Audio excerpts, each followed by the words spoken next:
You dyslexic bastard. Yes, you! Do you need an audiobook because you can't read? Check out the links in the description for Aaron Clarey's books on audible.com and throw that shit in the trash. Hey, it's Good Popp here, and I got some good news for you here. Especially for that bitch who accused me of not telling guys how to find a good woman. Continuing that process of elimination so you can find a good woman. Recon the Mother. Oh, this is where I give you advice and pretend you're going to listen to it. I like this part. Let's face it, genetics are like karma, and they're a bitch. They eventually catch up to you. So after you get past the first crazy gate, which is 90 days, you go check out the mother, because that is what your model's gonna look like in probably 2 decades or less. And these warning flags are simply that, warning flags. Hell, they have flags in football and in racing. You see enough of them, you're either gonna lose the game or you better step back and reevaluate your situation. And with that being said, let us begin. Yeah. This one, number 1, is the one you're going to notice first, and probably in most dudes' books is the most important. And that is being gravitationally challenged or horizontally challenged. Now the two are not the same. The gravitationally challenged, it's not technically like a box or full German, but it's more like, I don't know, a gourd. It's kind of round at the top, round at the bottom, and it just happens to be round in the right places. And the other gravitationally challenged, which I refer to as horizontally challenged, these women are just huge. They look like a female bowling ball with a moo-moo on. You can turn them on their side and roll them right into Walmart. Not all these women are going to be skinny for their entire lives. In fact, when you grow up, you start to grow out a little bit.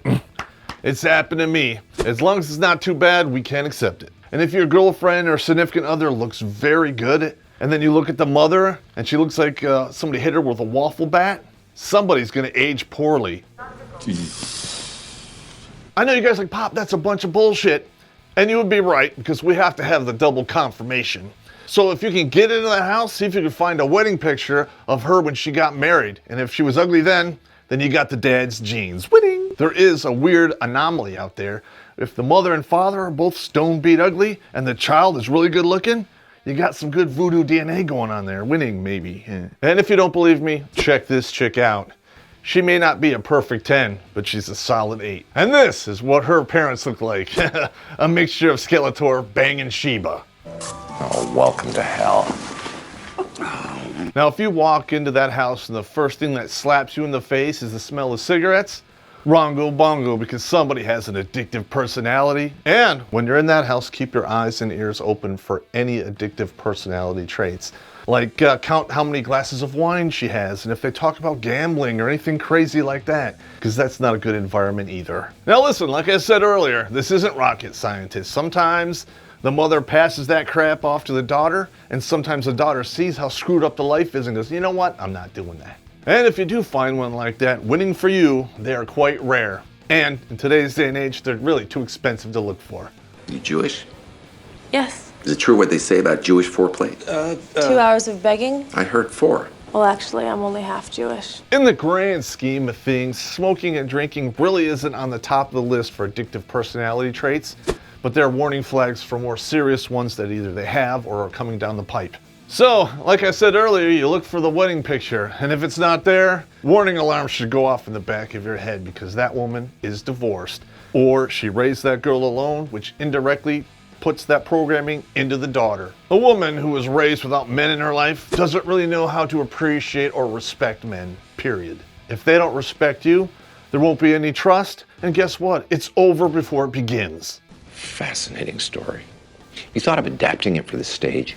So you're at the table, they're bringing out the food, and you start the conversation off about her father, and listen closely and hear what they say, because they will always trip themselves up on these stories. And don't just listen to what they say, but read between the lines. No matter how big of a sob story they tell you or all the wretched shit he did, you have to know you're only getting one side of the story.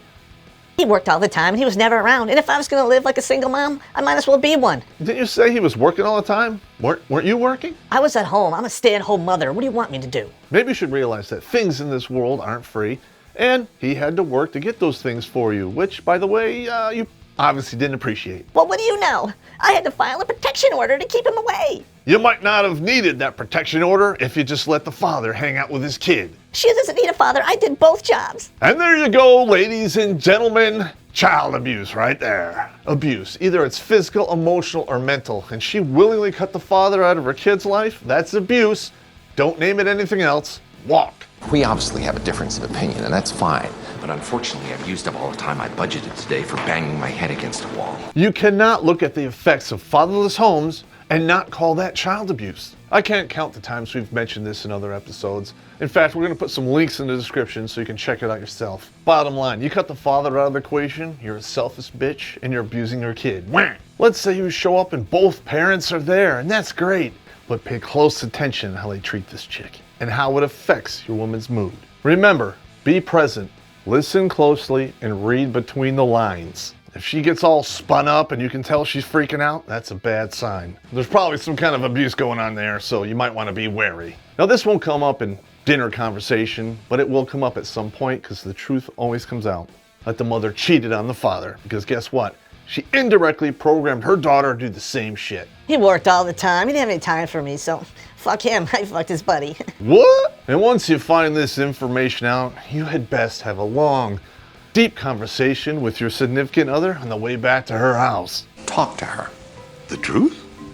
Sounds crazy when you put it like that. If she justifies that in any way, shape, or form, drop her off at the door, go watch some Space Ghosts, and dive for safety. Cut away. See you later, bitches! If she's drunk, divorced, and cheated on her husband, she's probably bitchy or bitter or perhaps both. Well, to be truthful here, once they divorce, they usually wind up in poverty anyway. And she'll be OPP on top of that. Oh, wait, OPATH. Old, poor, powerless, and fat. If she's a bitchy bitter, don't eat the candy, just go. I didn't realize it was possible for a woman to be unusually irritable. If that's what her mother turned out to be, the apple does not fall far from the tree. If you see this coming down the pipe, do yourself a favor. Open the door, bail out of the aircraft, and let it crash. You need to do this because there's a lot of dudes out there, and I know you've seen it, that these guys just shut their mouth and look at the floor, and they ride that plane all the way into the scene of the crash. And you see these dudes at your 20 or 30 year reunion, they're just fat, they're bald on top with a mullet, and they look like they're absolutely defeated. Please, don't put me on a pedestal. Now listen, this is important. Most marriages end over this, and that is money. If you find out the mother, she has credit card debt or a bankruptcy. Sorry, can't play anymore. My mom's calling me. This has to be learned somewhere, and if that mother raised her daughter alone, trust me, that information did not get conveyed. If mom can't do it, the daughter doesn't know how to do it, the only saving grace, the father can do it. You better pray that the father conveyed this knowledge to her, otherwise you're gonna have a cunt on your hand. A can't understand normal thinker. So if this is the case, you know who's the next person to claim bankruptcy in 10 years? You dumbass. You might as well take the money in your wallet and let it on fire, because that's exactly what you're doing. So guess what? If she claimed bankruptcy, chances are she went on welfare, or she still is on welfare. If you find out her mother was a system surfer and has been leeching off the system for years, check out the episode. Cut that shit away and run. Your significant other, she was raised in that environment. She expects the government and the state to step in and provide everything for her, to be the husband and the daddy. They're entitled, and you don't need that. You are expendable, so you better learn that right up front. Okay. I thought you... And if she's been on welfare a long time, she's not working, or worse, not willing to work. Why should I work? I get a check every month. I don't need to get a job because, hey, the government cuts me a check. You hear any of that bullshit while she's sucking down her Boone's Farm? Jettison yourself, and jettison quickly, because you just don't drink Boone's Farm. At the end of the day, we have standards, and we like our women to have standards also. And Boone's Farm is not one of them. Let's rewind this a little bit. You go over to her house, and you see that she lives like a pig and it's unsanitary. Warning. So you walk in there and you see the sink is stacked full of dishes and there's garbage overflowing and it smells. Chances are, if she is like that, her daughter will be that in the future too. Right around the second crazy gate, you might want to check out her apartment and see if she lives like an unsanitary slob. Everyone's definition of slob will be different. I myself am a pile guy, but if it's attracting rats and insects, that's nasty. Get up to use the latrine to take a dump and there's already a dump in there? Ew. You can either stick around and ask for another bathroom or assume that there is a plumbing problem. Anyway, that's just nasty. If the mother's a poor cook, chances are the daughter is too, because you learn through example. And if the example was shit and fast food, that's all she knows is shit and fast food. What the hell is this? Black walnut and ginger. It's nice. Oh, you're cooking dinner. That's great. Oh, macaroni and cheese with hot dogs with boiled broccoli.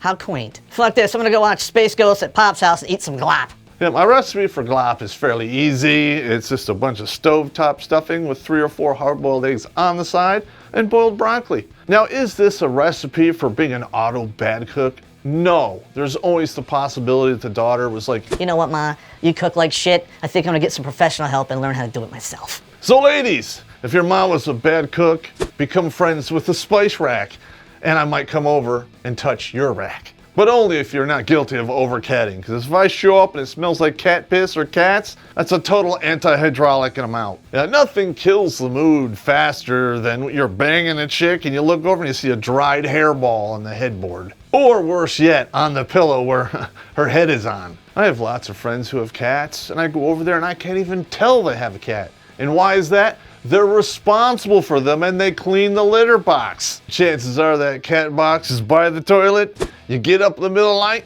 you miss a little bit, so what? Blame it on the cat. If you're over there after dinner and they're cleaning up, walk around the house and see how many pillows she has. Count all of the throw pillows and unnecessary pillows because that's a big indicator. So you take that number, you add it to 35, and if the mother's age is close to that, plus or minus 3, she's over pillowing. Another thing that's important, you look at all of the knickknacks and tchotchkes. If there's a whole ass load of them, bad. She will call them knickknacks, tchotchkes, but guess what? Knick-knack, paddywhack. If you marry that chick, you're gonna get the bone. She'll be a junk collector, and you're gonna be flipping the bill for it. I know I'm throwing stones at glass houses, because let's face it, I got a wall of swords. What good are they? Well, they look cool. Somebody comes into my lair in the middle of the night, I will cut their asses down. Listen, we've done episodes about this in the past, and you really won't have to look that hard for it, but it's BBR, FUPA, and Flying Squirrel Suit. You're dating this girl. She's 30, and she states that her mother never got rid of all of her baby fat.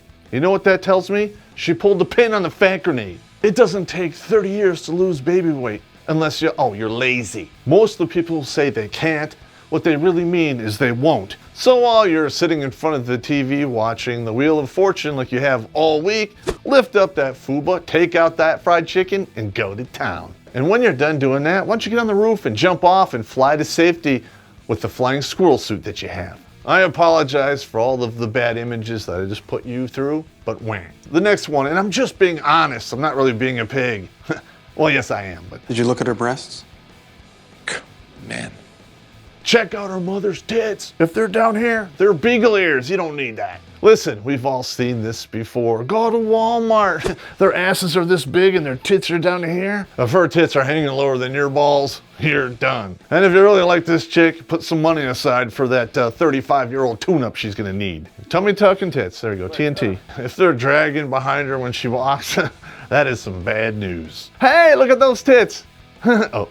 Hey, you need to roll your tits back up. And this one we did a whole episode on, and you're gonna see a link pop up here. And that leads to an episode called Nar by Pole Bagistic. Everything might be great. You go over there 4 or 5 times to have dinner, they're married, everything's good.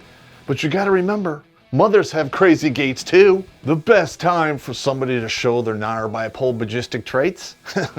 Christmas! Winning! If you're deep into this chick, sooner or later you're gonna spend the holidays with her and her parents. And when that happens, be prepared for a rude awakening. Christmas is supposed to be about happiness and cheer. But in reality, everyone fucking goes crazy for zombie Jesus. Not in a good way. Listen to me, shit could get raw real quick. Why don't you have some eggnog and Xanax and chill the fuck out? Let's go. I myself, I don't even accept gifts anymore. The only thing I accept is food. Either make me cookies, make me brownies or a pie, cake, or whatever. But I accept nothing, not even cards. Check out mail shopping rules, because most dudes will buy it all on the internet so they can avoid all this crazy shit. And another thing guys like to avoid besides crazy holiday bitches, that's nagging. No one likes a nagger. Category is people who annoy you. Audience, keep quiet, please. If she is narbipolar, she's also a nagger. You can't get away from it. And this is all about being manipulated, because somewhere in her past, she nagged somebody and got what she wanted, and she thinks it'll work on you. Because eventually they just talk like that all the time. You don't need that. You don't need the frustration or the expense. Cut away. And this boils down our 20 reasons of why you should recon the mother. And gentlemen, if you have anything else that you want to add to this list, comments below. And while you're at it, check out the links below for Patreon and PayPal, because this shit is expensive and we want to keep doing it. And while you're at it, hit the subscribe button, because if you do, I won't have my producer come over to your house with a slow-mo camera and film your mother doing jumping jacks. Why do you have two black eyes? I was doing jumping jacks without a bra. Hey, I see. Winning, gonna watch me some Space Ghost.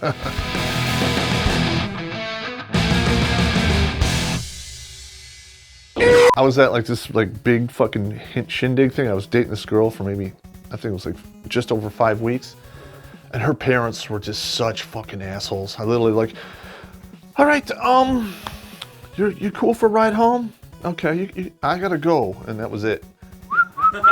I got out to my submarine, I'm like, dive, dive, dive.